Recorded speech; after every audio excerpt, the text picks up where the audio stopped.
मकतब साथियों, अस्सलामु अलैकुम।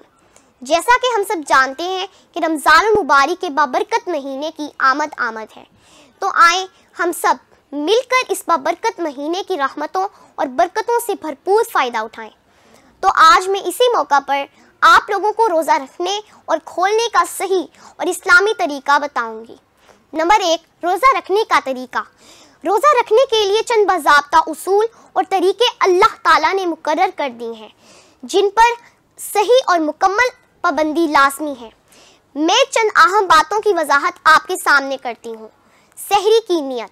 नमाज फजर से पहले सुबह सुबह कुछ ना कुछ बतौर सहरी खा लेना चाहिए।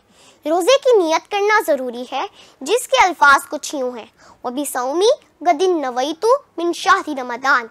मैंने रमज़ान के इस रोज़े की नियत की। अगर अरबी अल्फाज याद ना हो तो नियत अपनी मादरी ज़ुबान में भी की जा सकती है।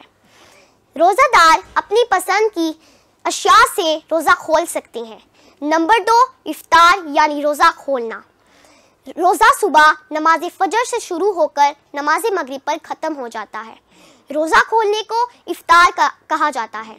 इफ्तार के साथ ही ये मुख्तसर दुआ भी पढ़ी जाती है: अल्लाहुम्मा इन्नी लका सुमतु व बिका आमनतु व अलैका तवक्कलतु व अला रिज़्किका अफ्तरतु।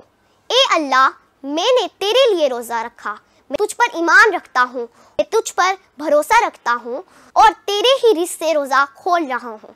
तो मेरे प्यारे प्यारे साथियों, मेरी अल्लाह ताला से दुआ है कि अल्लाह ताला हमें इस बाबरकत महीने में ज़्यादा से ज़्यादा इबादत करने की तौफीक अता फरमाए और उन इबादत को कबूल फरमाए। शुक्रिया।